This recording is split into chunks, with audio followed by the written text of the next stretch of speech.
All right. Well, hello, everyone. Welcome to our Takedown supporters, coaches, and Bears fans. For those of you who don't know me, I'm Pete Isaias. I wrestled at UNC and graduated after 6 years of the best years of my life. I went to school prior to them tracking GPAs and majors, and I stayed at UNC quite a bit because I liked Jack Mon and UNC so much. And then I loved wrestling so much that I became the national director of events at USA Wrestling. And the way that I got nominated or I guess selected for this is Troy called me a couple weeks ago to be the moderator for this UNC happy hour. And I figured he probably asked everybody around. So I accepted the challenge. And I also thought that since I was an old bartender at the dugout, that I had bartended and attended many happy hours and that I could handle the task. So as with most happy hours, you guys sit back, enjoy your favorite beverage, and don't forget to tip and show your support for UNC Wrestling at the end of this happy hour. I know some of you older Bear fans might be a little technically challenged like myself, so just a few tips and rules to go through. Make sure your microphones are muted. This is being recorded, so if you do talk, you will be recorded, and they're going to put it up on YouTube afterwards. Also, there's a chat function at the lower hand of your screen if you'd like to send in some chats. And at the end of the show, we'll answer some questions. And then there's also the raise your hand function below there. We will, at the end of the show, if you raise your hand, you can go live and ask those questions. And then if you notice the arrows on the right and left-hand side of the screen, you can scroll one way or another and see who's on the call. So Coach Nickerson, let's get things rolling. You've been at UNC for 4.9 years. Can you tell us a little bit about yourself? Yeah, the past 6 years have flown by. I tell you what, it's really gone fast. But I have absolutely loved my time being a Bear here. I think we've got this program headed along the right direction, and it certainly wouldn't be without the support from the people here on this call. That's for sure. You know, we've definitely made some great strides, and we're looking forward to making those next strides here in these coming seasons. Before we do get started with the Q&A a little bit, we do have a couple special guests that I want to welcome. The first is UNC's president, Andy Feinstein. Again, Andy, most of you will probably recognize him. He is sitting in the front row at most of our home duels. He's a huge supporter of our program. And again, we wouldn't be able to do some of the things that we've been able to do without him. So, Andy. Thanks, Coach. I am a huge fan of our program, and I'm a huge fan of our coach as well. And it's right, I have been sitting on the front row, but actually my first season here, I couldn't find a seat, so I said to Coach, do you mind if I sit on the bench? So I sat in the back on the bench for a couple of those dual meets, so that was a lot of fun as well. So I'm happy to be here. Looking forward to this coming year. It's certainly been a challenging spring semester for many of us, but I think we're turning the corner and looking forward to school starting up again in the fall. So thanks for having me here, Coach. Absolutely. I appreciate it. And again, as you know, you can have my seat if you want. You're the boss. No, I don't want your seat. Awesome. Next person I just want to welcome on, say a couple words, is our athletic director, Darren Dunn. Again, Darren is the one that hired me. And again, without his support, we truly wouldn't be here and where we're at as a program. So Darren, do you have a couple things you want to say? Sure. Yes. Thank you. I just want to welcome everyone and thank you for joining this. This has been fun. We've been doing this with a number of sports, and it's fun to hear the coaches talk and hear a lot of questions from our fans and donors. So this has been a great tool. I just want to thank our coaching staff, how hard they work. I think a lot of you know that. We're so fortunate to have these three great guys who work their tails off to get a wrestling program better, but also I feel really changing lives of our student athletes. So we're super fortunate to have three great coaches leading our wrestling program. I'm confident if it wasn't for these three, we wouldn't be where we are right now. And just so thankful. And hope you all saw the great news about our academics across the board, but wrestling was outstanding. And again, it wouldn't be that way if the coaches didn't believe in that. I know, Pete, you probably didn't see those kind of grades when you went to school here, but it was really impressive having over a 3.1. I'd second that. What great job this year in the classroom, no doubt. Just unbelievable. And we're not done here. We're not peaked in wrestling. And that's the best part about this. And that's why I'm excited to be a part of this. It's just really the start. And I'm confident with our coaches that we're going to continue to get better and make all of our former student athletes and our fans and our donors super proud of where our wrestling program is going. So with that, I'll just turn it over to Coach, and thank you for everything you're doing and leading this program. Andy and Darren, thanks for your support, and thank you guys for joining this happy hour. We really appreciate it. So Troy, you and your staff have continued to impress not only the alumni, but I think the wrestling community around with the way that you guys are continuing to get more and more highly recruited athletes to wear the blue and gold. So let's recap the season that ended so abruptly. As normal, you started in Laramie at the Cowboy Open. What were some of the bright spots? Yeah, so I mean, this team I think was definitely they had a chip on their shoulder a little bit this year. You know, they really believed that they were a much improved team, and they wanted to show it right out of the gates, and they certainly did. You know, we went up to the Cowboy Open, which again is an annual tournament that we usually hit up just to kind of work the bugs out. And honestly, these guys were some of them were in postseason shape right away. They were ready to go, and they wanted to go make a statement. And we went up there and really just dominated the Cowboys and every other team there. We came away with 6 champs, had 6 other place finishers. I mean, these guys just totally dominated. And I think it was kind of that first step for this year to let people know that, hey, UNC wrestling's for real, and we're here, here to do some damage. Awesome. And then you continued in November with the spectacular 31-10 win over West Virginia. Can you share why beating a Big 12 opponent at home was big for your program?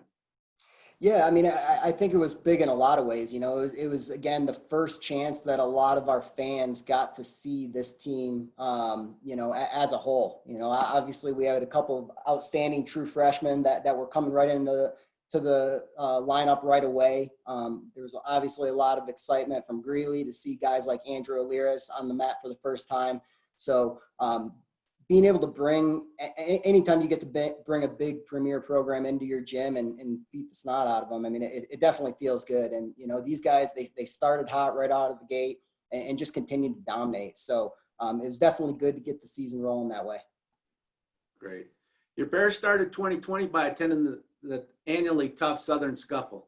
How'd your team fare, and why is this competition important for your program? Yeah, I mean, it was one of those competitions where, after a red hot November, we kind of got dinged up a little bit, and unfortunately it ended up being kind of the story of the year a little bit. We just had a lot of weird injuries, but we were able to get everybody back for that Southern Scuffle. And again, I mean, when this full team is together, they're special, and they came out and they started real hot. We led the tournament actually for most of day one. We're had the highest points for that first day.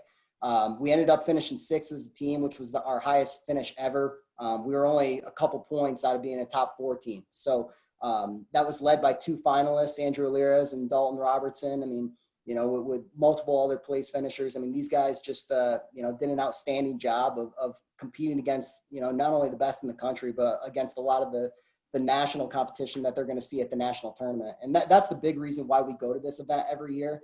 It's a lot of East Coast teams. And, again, at times we're kind of stuck out on an island being out here in the West. So it's important for us to get back and see those East Coast teams. And that was a perfect event for us to go out and, show what we're capable of.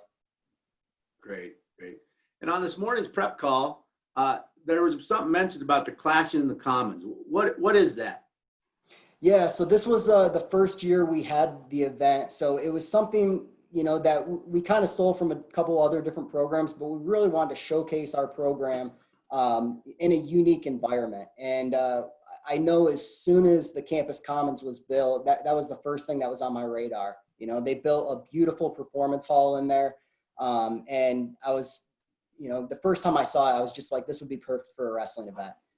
So I know our event management and our marketing staff put a lot of work into this event. And, really, again, I know personally I didn't get to see much of it just because I was obviously coaching, but from all the, what we could see of it, and I know all the hard work they put in, and judging by what people said being at the event, it was fantastic. It just was ran so smooth. It was just a different spectacle. We had the guys coming down to the mat off the, right through the crowds. And it was a performance, and I think that's really important for the sport of wrestling. We want it to not only be a match, a dual meet, we want it to be an event, a show. And again, our event staff did a fantastic job of putting that together.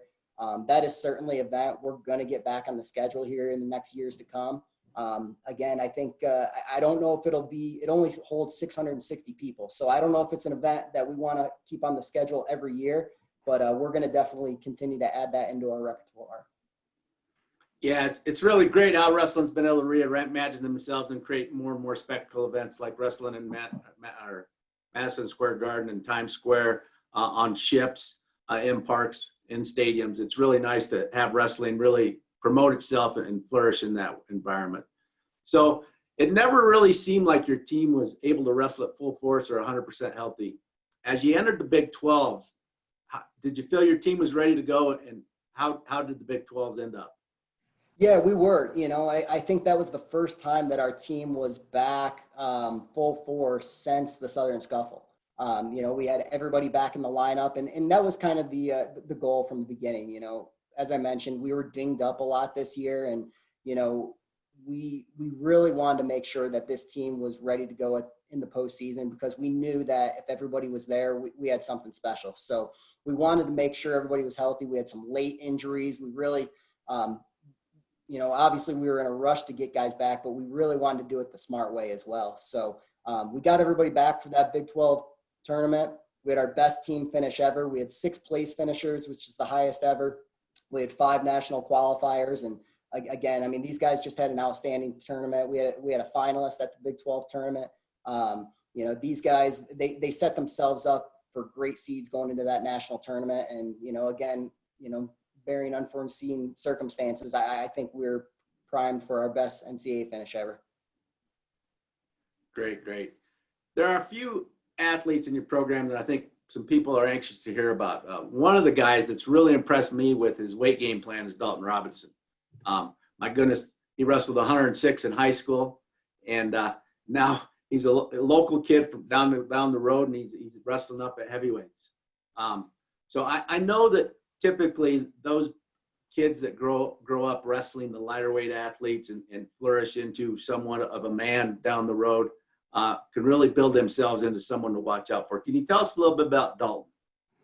Yeah, to start, guys like Dalton are what we wanted to build this program around. My goal when I got here 6 years ago was to keep the local talent home, and I think we've done a pretty good job of that. But, Dalton, just being from Keensburg, just down the road, he was a perfect example of that. And, as you mentioned, he was kind of a late bloomer in the sense that he grew, a ton real late in his career. And for me personally, I love seeing that in guys because, again, being a little guy, I'm probably a little biased, but, they really learn how to wrestle at a much higher level with those little guys. And then when they actually get big enough and strong enough to compete at those bigger weight classes, the skill takes over. And, Dalton, he's a very unique wrestler. And again, the things that he's been able to do have really just made him very dangerous at that weight class. And just the progressions that Dalton has made have just been phenomenal as well. He always gets mad when I bring it up. The last 2 years, he's won the most improved award at our end of the year banquet. And, he hates it, but it's just the truth. He's the most improved guy. He wrestled for us as a true freshman at 174 pounds and won 1 dual meet match. That was it. We redshirted him that next year. We played with the idea of him bumping up the heavyweight right there. He was kind of okay with it, not really. He got up probably about 200, 210 at that point and, just played with it, but he wasn't totally bought in. He came back that next year, wrestled 184 pounds for us. Definitely much improved, was about a 500 wrestler. And then again, this year, he just totally bought into the idea of going heavyweight. And, he came back and he was walking around probably about 230 pounds. much bigger, much stronger. And again, that's when that technical skill can really take over. So we're really excited to see what he can do next year. Again, his goal is to get up to 250 pounds this summer, and he's well on his way. If he can get that big, again, I mean, he's already, being an All-American, a force, but he's going to be real dangerous. Yeah, I agree. He's got a big frame. He definitely could grow into something good. Troy, in today's NCAA world, there seems to be a lot more transferring going on. Can you fill us in on Alan Clothier, how he ended up at UNC, and why you feel he can contribute to your program? Yeah, so 2 years ago, the season ended, and, we were kind of checking the transfer portal, looking for guys that might make a good fit for us. And again, Dalton was the 84-pounder the year before Alan came in. But when we saw Alan in that portal, he was just one of those guys that just made sense. It was, for us, it was like, we need this guy. We need him to be a part of our program. And again, we brought him to campus. He loved it here. And so far, it's just been a fantastic fit, and he's obviously done a great job for us. I kind of call him the silent leader on our team. A lot of people probably don't know this, and I didn't even know it until I looked at the stats, but Alan had the most wins on our team this year at 26. He wrestled in all 16 competitions. And again, that doesn't mean he wasn't dinged up. I mean, he was dinged here and there, but there was just no way you were going to get a guy like Alan out of the lineup. And again, I think anytime you've got somebody new coming into a program, the usual, it's usual for them to sit in the back and just kind of observe, but he solidified himself as a leader of this program right away. And again, we're just excited to have him back for another year. I wish I had him for another 3 years, but he's been a great addition to this program. That's great. That's great. As I mentioned earlier, recruiting is a big part of college athletics, and you mentioned recruiting, but it's important to build a fence around Colorado and convince those talented athletes to stay in state. 2 Colorado boys that were highly recruited are Moses Swartz and Andrew Alares. These two obviously made an immediate impact on your program. Can you give us a glimpse into which programs you had to out-recruit to sign these 2 great athletes? And then also, how important were they in this year's team and helping your program down the road? Yeah, I mean, we had to out-recruit all of them. I mean, these kids were getting recruited by every program in the country, but, what is really special about these kids is they bought into that vision of winning at home. Moja, he had been away. He went to prep school in Pennsylvania for a few years. So he had been on the big national scene. Obviously, Andrew, being from Greeley here, has been around the program for a really long time. They just both totally bought into, hey, we can do it at home. We don't need to go anywhere. And again, I mean, being 2 of the most highly sought after recruits in the country, for us, we just knew they were ready to go right away. They're both proven winners, at every level. They've won at every age group, and kids like that, I mean, they're special. They don't just forget how to win, year to year. They know what they got to do. They come in, they work hard, they're doing everything right, in the wrestling room, out of the wrestling room. And again, I mean, they're really turning into the keystone of this program, and, they are the future. So we're really excited to see how these guys progress. I mean, for me, I mean, and with them, there's no exception. I mean, they expect to win national titles, not only become All-Americans. And that's our goal for them. And, again, we're looking forward to just, continuing to work with them and seeing how high they can go. Yeah, definitely 2 blue chip athletes who have a lot of experience, and you'll notice that now more and more these kids are coming in after wrestling hundreds of matches a year and really competing for a national title. And that's great. You got those 2 guys.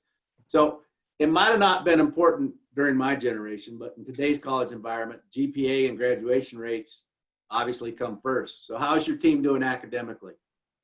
Yeah, so this year, and first, I guess I'll go back, academics have always been important to me. I think when, in order to do things right on the wrestling mat, you've got to be able to do things right all around. You've got to be the total package. And to put it in perspective for you, my first year here, our cumulative GPA was a 2.55 as a team. This year, we had ended our spring semester with a 3.42 term GPA, and our cum GPA is a 3.17, which earned us another top 30 all academic team performance. So these kids are really just, again, I mean, we have an outstanding academic staff.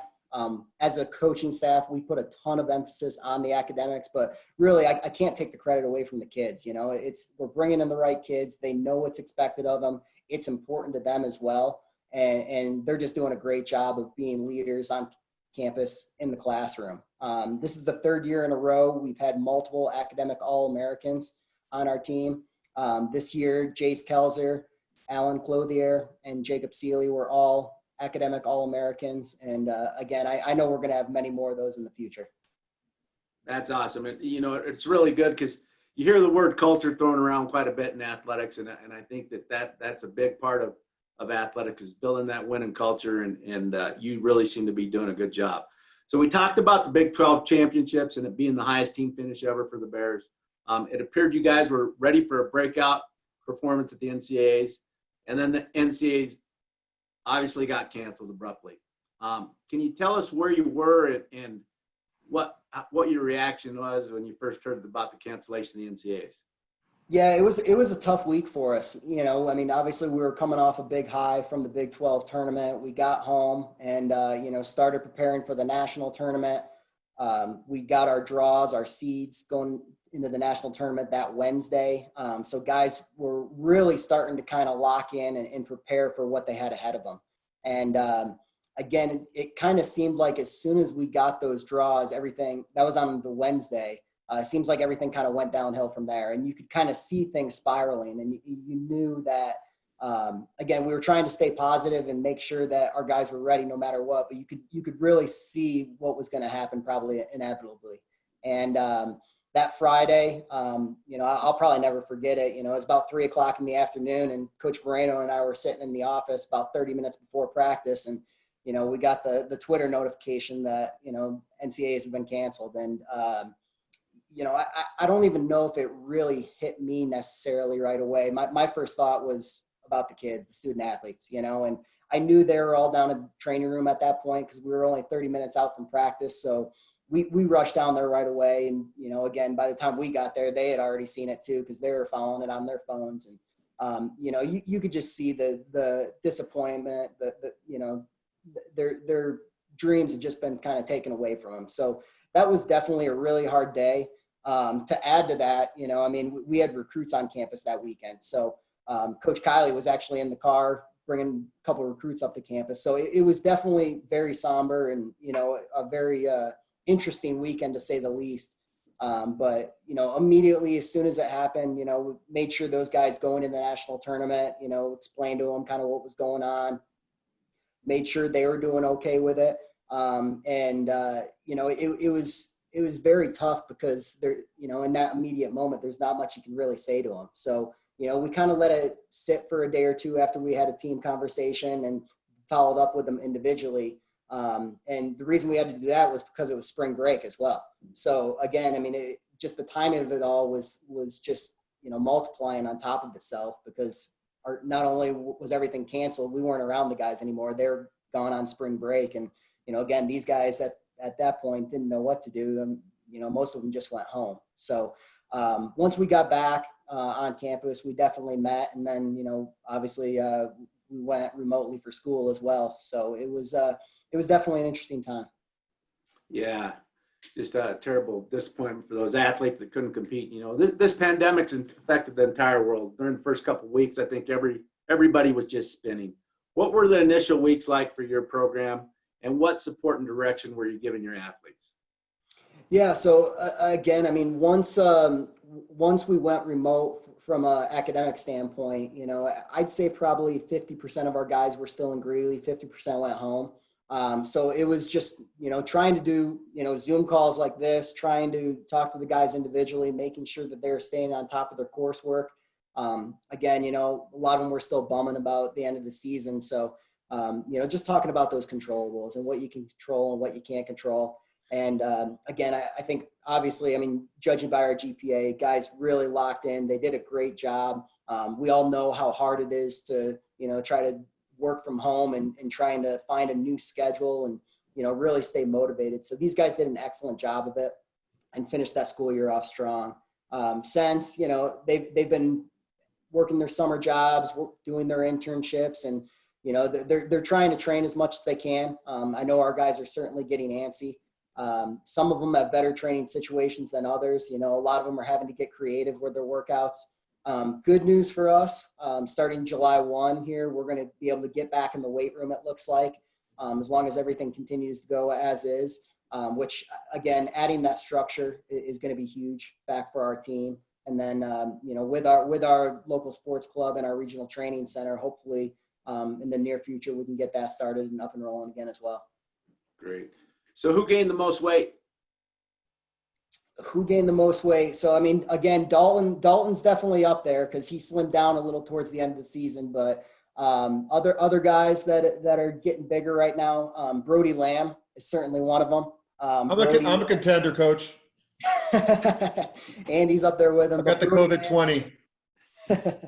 Brody Lamb wrestled 141 for us this year, filling in for Chris Sandoval here and there.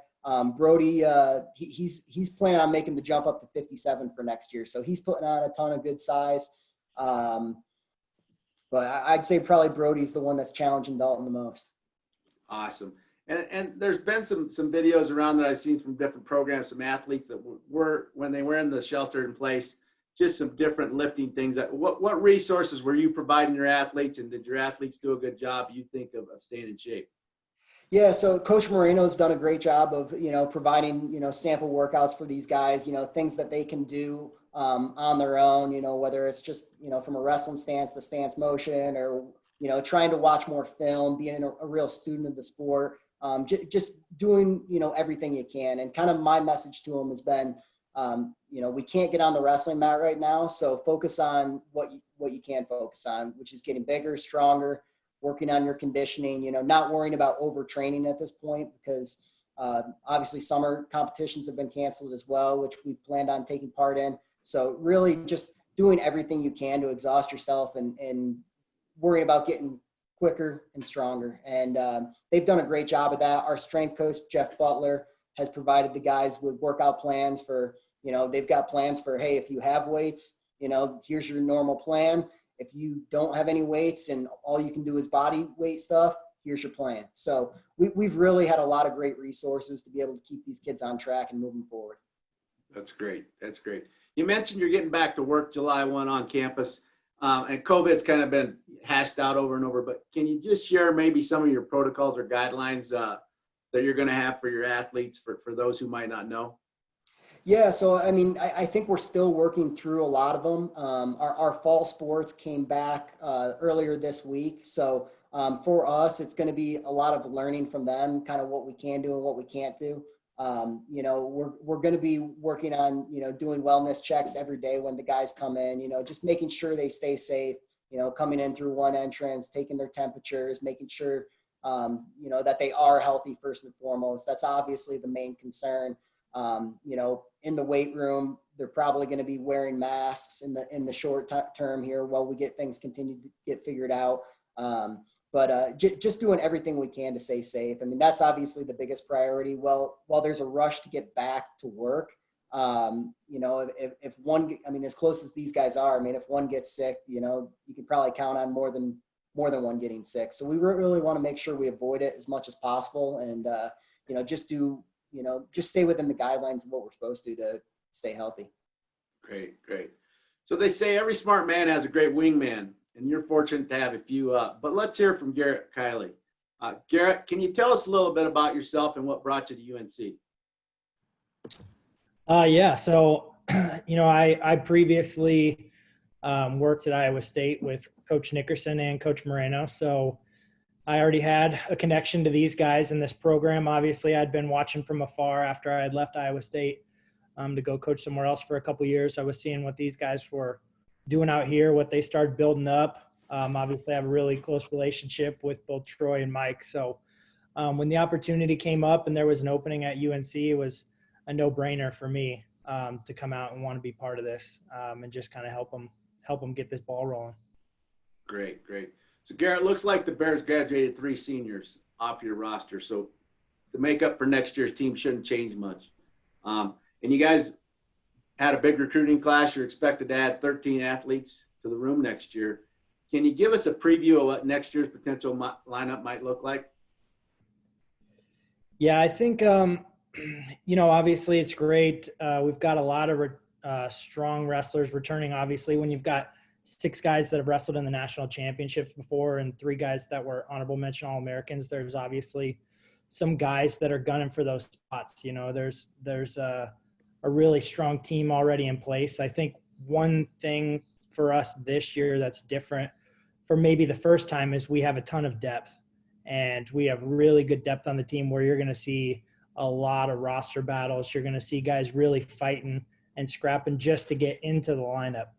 And that's something we haven't had before. So the lineup could shake out, many different ways. Obviously, those 6 returning qualifiers are strong contenders for their starting spots. And then I would say there's guys gunning for people at every weight class. Nobody's guaranteed anything in this sport. So that's great. They really say iron sharpens iron, and obviously the depth in the room is important to be successful. So that's great. Continuing the conversation about next year, how has the whole COVID pandemic affected NCAA wrestling, and what is on the landscape for next season?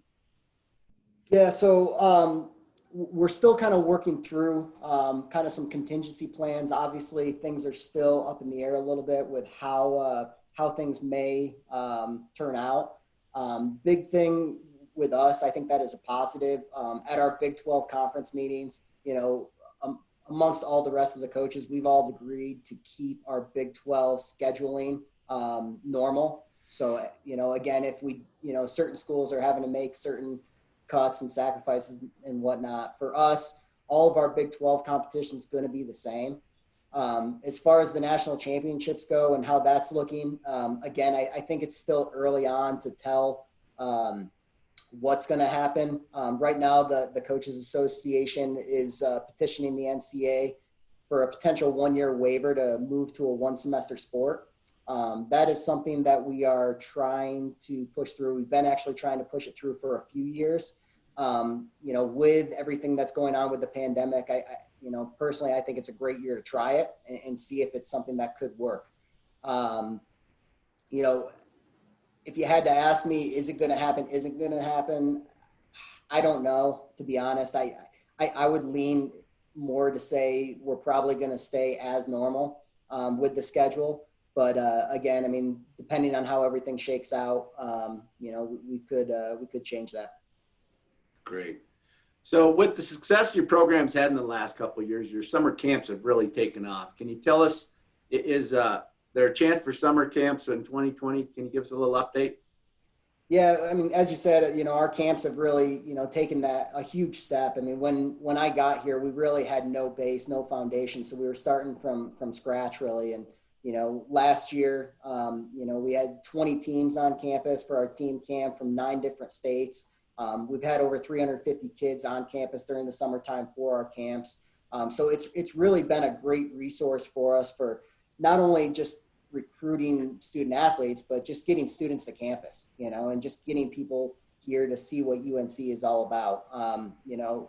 This year, with everything that's going on, we're not going to have our summer camps. Again, my main concern is safety, not only for the campers, but for my athletes as well. Pretty much all of my student athletes work our summer camps. I believe it's been really beneficial for them. From a learning standpoint, I think, whenever you can coach and have to break down things on your own mentally, and it just makes you think more. And I think our guys get a lot of productivity out of it, not only, for the kids, but for themselves. So unfortunately, we're not going to be able to do those. We're going to try to probably do some fall clinics or some satellite camps in the fall once things get a little bit more cleared up. But unfortunately, we did have to cancel those summer camps. And again, looking forward to getting people back on campus in the summer of 2021. Great, yeah. So there's no doubt, I think the upcoming season, everyone's excited about it. Can you give us a little insider information on what we can expect for your schedule in the 2020-21 season, competition, things like that? I can, absolutely. So fortunately for us, not a ton has changed. We'll start the year early November with our 2 open events. We're going up to the Cowboy Open in Laramie, and then obviously our Northern Colorado Open here in Greeley. Our first home duel of the year right now is looking like it's going to be on November 21st. We're bringing Western State in from Gunnison. Again, just, with travel and whatnot, they needed a date. We wanted to bring them in here and kind of, just support some of the local programs. So, again, early November is always kind of that time to get the rust off. We want to make sure that we're primed and ready to go as we head into our big national tournaments. Getting into that mid part of the year, we're going to continue going to the Cliff Keen Invitational and the Southern Scuffle. In between those events, we're going to have Oklahoma State back on campus. They're back on our rotation in the Big 12. So, again, that's going to be a big dual meet for us. As we get into January, we're going to be making a trip to California to wrestle Cal Poly in Bakersfield. And then about mid-January, we're going to have 3 home duels in 2 weeks. First, we've got Fresno State coming in. And then on that same weekend, we're going to wrestle South Dakota State. And then the following weekend, we're going to have Oregon State at home. As we get into late January, we're going to wrestle Wyoming up in Laramie on a Thursday night. And then shortly after that, make a quick turnaround. We're going to head to West Virginia for a Sunday duel against them. Mid-February, we're going to make a trip to Iowa to wrestle Northern Iowa at Iowa State University before we finish out at home against Air Force for our final home duel of the year. And then obviously Big 12s are continuing to stay in Tulsa. I believe they've been commissioned out through 2024. Again, they do a fantastic job down there. I think they've really, done a great job taking care of the athletes. And then the national championship next year is in St. Louis that 3rd week in March. Great. So many publications during this COVID crisis have obviously tried to pour out content to keep people engaged. So they're already starting with preseason rankings for next season. Can you let us know what the rankings are currently? Is there any Bears ranked and what the team rankings look like? Yeah, I haven't seen any team rankings yet, but our 5 individuals that were scheduled to go to the national tournament are all ranked. That's the most we've ever had ranked in the preseason before. So we're really excited about that. In my opinion, these guys should all be ranked higher than they currently are. But currently, Moshe Schwartz at 133 pounds is ranked 11th in the country. Andrew Alirez at 149 is ranked 17th in the country. Alan Clothier at 184 is ranked 22nd in the country. Jacob Seeley at 197 is ranked 17th in the country. And Dalton Robertson at heavyweight is ranked 13th in the country. Impressive. That's awesome. So I'd like to invite Jacob Seeley into the conversation now. As many of you know, Jacob has been a staple in the UNC lineup for the past 4 years. Jacob was a 3-time NCAA qualifier, and evidently he just got granted a 6th year of eligibility and is returning for his final year next season. So Jacob, can you talk to us a little bit about what the past season was like for you, how you've handled the COVID pandemic, and what it's meant to be part of the UNC wrestling program? I think I'll just start with what it's meant to be a part of the UNC wrestling program. Nickerson's talked about, these new guys coming in like Moshe, Andrew, specifically, selling them on this vision of winning at home and, thinking back to, I can't believe it's coming up on 6 years ago when I was sitting in his office when I was getting recruited, him selling me on that same vision and, really getting to see it build towards, this where we're at now and, looking at the program now from when I came in, it's like, I'm amazed at, this growth that has occurred and how I've gotten to be a part of it and gotten to meet, so many great people. As I was scrolling through, I saw, a lot of old buddies on the call. I got to shout out Dylan Gable. I saw Andrew, Trey Andrews. I saw Nick Allspaw. What's up, guys? And then, just it's meant a lot to be a part of this program and stay at home. And, this NCAA is getting canceled. That's, I don't, that's tough. It's who could have seen it coming? It was inevitable at some point, but then, dealing with it and the aftermath was, it was really hard. And it was an adjustment, but, I got to look back on how good, this season was, for me individually and, as and the team as a whole, how we, different ways that, we grew, different ways that, we had a ton of fun. That's that's what I remember most about this season is how much fun I had with all the guys. Even though I was one of the guys who was out of commission for a good portion of the year to injury.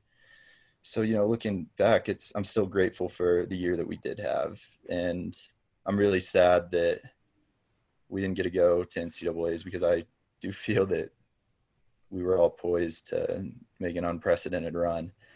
And I'm excited to, keep growing from everything that, we went through last season and keep growing into next season and, make an even bigger run next year. So that's, did I answer all those?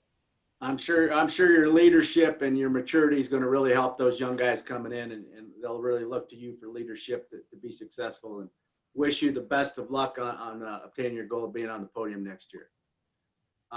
Another wrestler that, was, I think the state of Colorado and everybody has watched grow up is Darren Dunn, who is very, very exciting to watch. Last year he redshirted, but in his first competition, he beat a ranked All-American Montori Bridges in the finals. And I think everybody keeps questioning, where's Therius, and just excited to see him. So what can we expect out of him, and how's his progress been going? Yeah, so, as you mentioned, Therius redshirted this past season. So, again, when we evaluate these guys on kind of what they need to really have the most success and reach their goals, Therius definitely needed some time to grow in his skills and just really get better. And I feel over this past year, he's definitely improved a ton. He's grown up a ton. And, again, he's a guy that is a gamer. He was part of that big recruiting class with Aliras and Schwartz. These guys are primed to make history here in Northern Colorado. So Therius has had a good year. Right now he's really small. He's only weighing about 135 pounds. He's planning on going down to 125 pounds next season to challenge Jace Kelzer for that starting spot. So, as Coach Kiley mentioned earlier, this is something that's kind of been unprecedented for us for a while here of just having that depth of having two outstanding individuals, at that same weight class battling things out, and again, you never hope for injuries and things like that. But the lucky part is, if we do have, to rest somebody here or there, I feel very confident that we've got two outstanding young men that are going to go and, take care of business. So it's going to be fun seeing them battle up that starting spot out next year. And again, I know he's going to add a lot of value to this program once he gets in the lineup. Yeah, he's a very smart wrestler and lightning in a bottle, no doubt. Good guy. So moving on to the alumni of our program. Recently, your 2010 All-American Justin Gaethje, he claimed the UFC interim lightweight title. Talk about how Justin has helped put UNC on the map and basically bring some awareness to UNC wrestling. Yeah, Justin's been a great advocate for UNC wrestling. Again, he's one of those guys. He's very incognito. You'll see him at most of our home duels. He's usually sitting up in the stands. Just walks in. Usually won't even tell me that he's coming and just kind of shows up. And he's been a great supporter of us. He's been in the room a few times. Chatting with the guys, helping them out. But really the biggest thing he's done for us is just putting the University of Northern Colorado on the map. I send him gear all the time because he keeps wearing it. And again, when you've got a Northern Colorado wrestling shirt on ESPN, people certainly start talking about you. I believe Coach Kiley told me the other day that he was talking to a recruit and, they first became interested in Northern Colorado because they saw Justin Gaethje out there fighting, so he's definitely been a great advocate for Northern Colorado and, shown that, you can get it done here at Northern Colorado. And again, the success he's having, it's just brought Northern Colorado to, the national scene. And just, I look forward to seeing him, hopefully take that interim claim off his title and win it outright. And he's well on his way. So we're really happy for him. Yeah, he's exciting to watch. Tough son of a gun, no doubt about it. So lastly, I'd like to get an update on your 3 recent graduates from your program. Can you tell us what these guys might be up to and what they did in their careers and what they might do?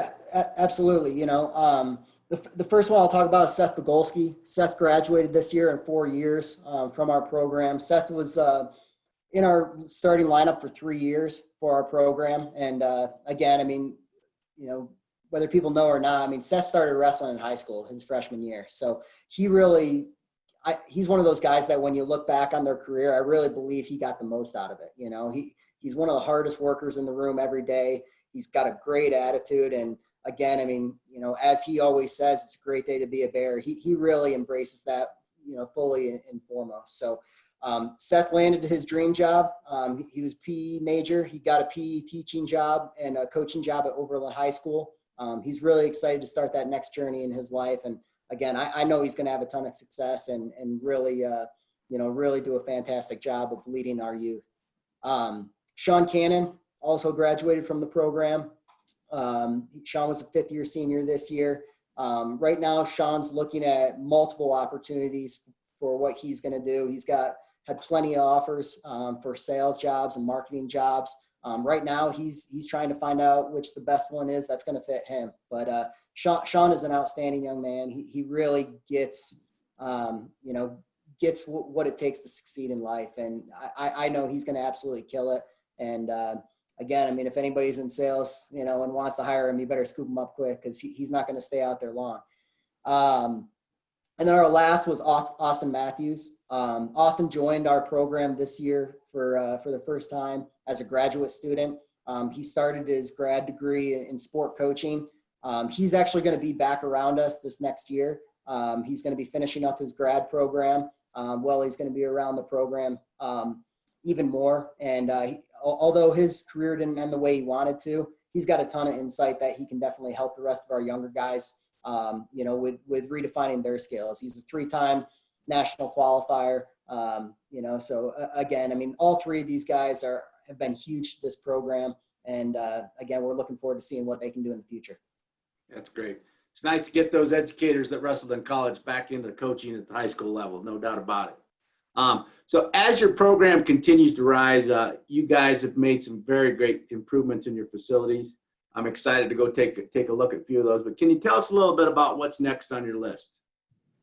Yeah, so over these past 2 years, we've really taken a big interest in really, you know, taking our facilities to that next level. And we started, like I mentioned, 2 years ago with our wrestling room, just really doing a complete overhaul. And we've kind of done it in bits and pieces. We started with our wrestling mats, which was a huge project. We've got all brand new wrestle mats, wall mats. We painted it up, spruced it up a little bit. This past year, we put in all brand new rubber flooring. We've renovated our team lounge. We've got new graphics. It's really, you know, turning into a state-of-the-art facility. I mean, we've always had a great space, but you know, with the upgrades we've made through financial support, we've been able to, you know, really be able to compete with any program in the country. The next project, which is actually in process for us right now, is we're redoing our locker room. Again, I mean, you know, wrestling is slowly turning into, you know, kind of, you know, who has the most sports. I mean, it's really, you know, turning into a money ball. And, you know, our locker room was definitely a project that needed to be upgraded. We've been able to upgrade it with state-of-the-art lockers. You know, I mean, they're just really nice. I mean, they're really special. They're backlit. They've got, you know, the chargers in them for the kids for their phones. They, you know, I mean, they're all embroidered with UNC wrestling logos. It's really going to be a great space once it's done. We're really looking forward to finishing up that project.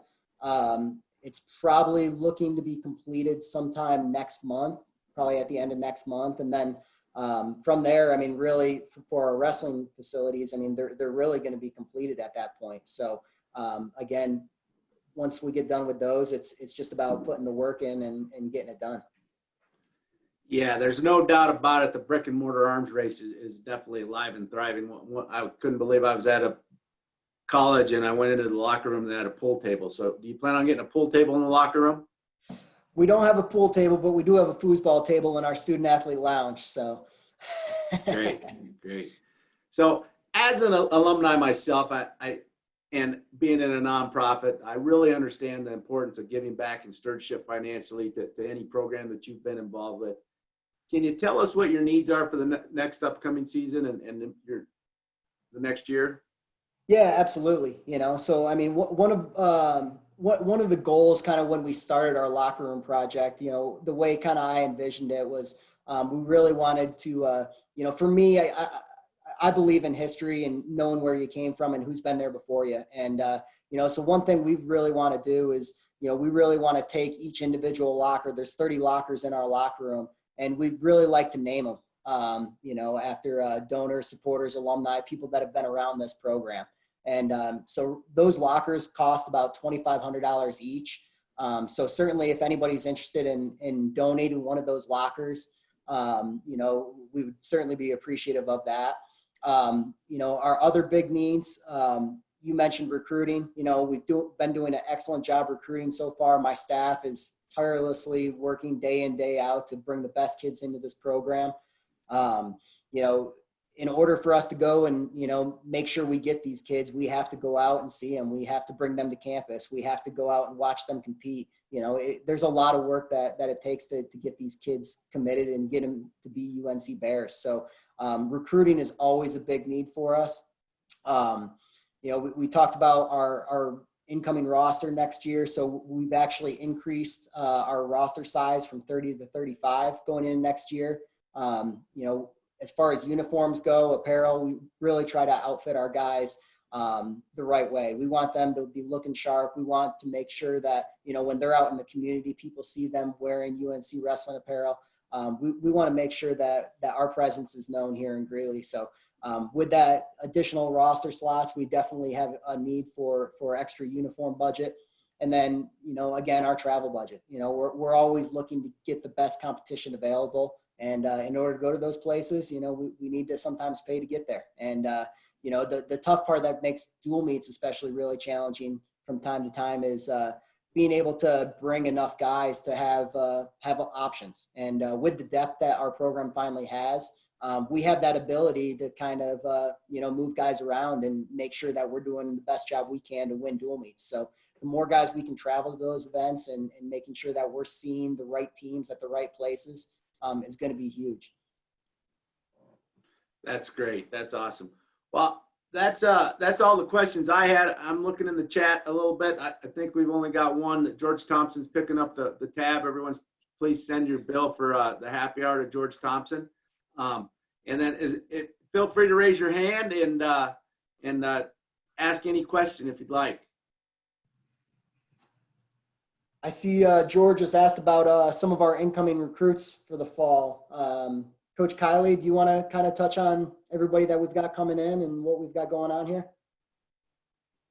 Yeah, so as you mentioned before, we've got 13 guys coming in. So that's a combination of, we've got a couple transfers and then 11 high school seniors that just graduated. So I'll kind of run through a little bit of the list of the guys coming in. The 13 guys joining us in the fall. First is Johnny Blankenship. Johnny is a graduate transfer. He wrestled at the University of Nebraska. So when Johnny wrestled for the Huskers, he finished with a 70-27 career record. Formerly out of high school, he was the number 13 kid in the country in his weight class. We're excited to add him as a grad transfer. Johnny will be jumping in, competing for a starting spot somewhere at 157 or 165, trying to get in there in the lineup. So next kid, a local kid, Hudson Crop, state champion from Fort Collins High School, just down the road. Jacob Duran, a couple-time Colorado state champion, was a 3A wrestler of the year in Colorado this year. I would say he's probably 125 or 133. Cody Eaton, another local kid from Windsor High School. Cody was a state champion, been around our program for a long time, a couple-time state finalist, high school All-American. He's probably in that 165, 174 range. Braden Engelking will join his brother Drake on our team. Braden placed at the high school state tournament a few times here in Colorado for Longmont. Tommy Even from Iowa, comes from one of the premier programs in the state of Iowa, Iowa high school state champion, couple-time finalist. Tommy's one of those kids that has only been wrestling for about 3 months out of the year. He's led the state of Iowa in rushing and football, all-state track, state champion wrestler. Kid's just a phenomenal athlete. Looking forward to what he can do when he does wrestling only. He's probably 174 or 184. Nick Knutson's our second graduate transfer. He's coming from North Dakota State, where he started for a couple years for the Bison. So we've seen him in the Big 12. Formerly, he's originally from Minnesota. He's probably also in that 157 or 165 range. Demian Middlebrooks is coming from Illinois. Again, coming from one of the best high school programs in the nation. Premier recruit.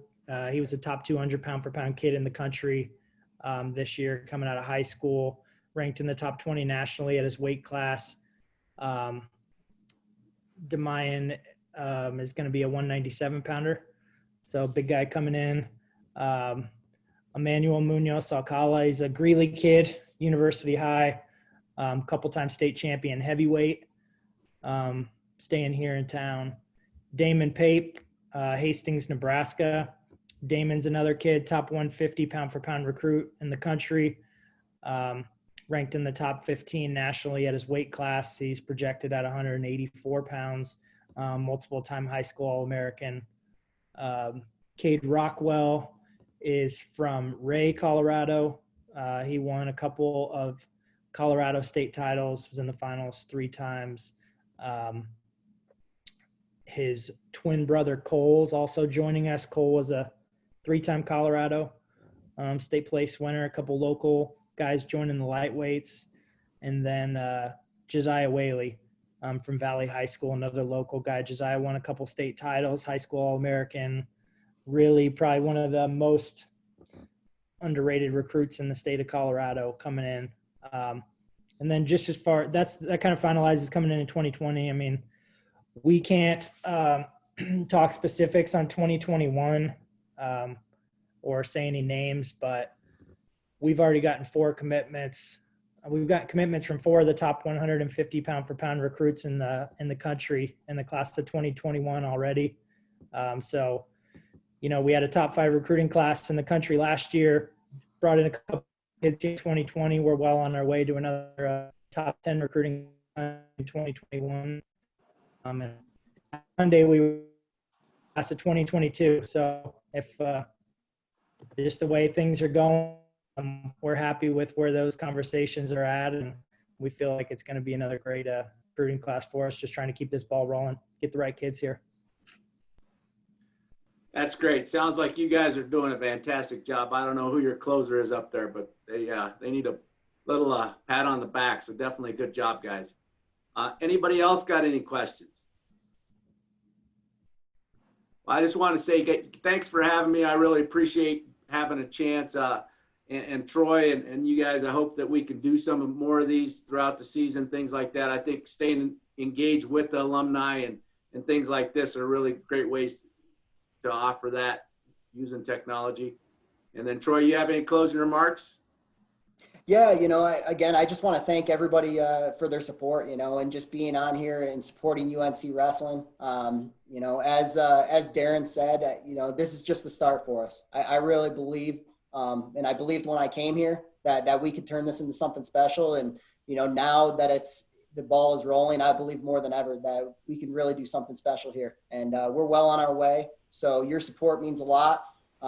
Again, kudos to my assistant coaches, Coach Moreno, Coach Kiley. These guys are grinders. They're working their butts off, and they're the ones that deserve that credit. So, again, hope everybody has a good summer, and go Bears. Stay safe, guys. Thank you.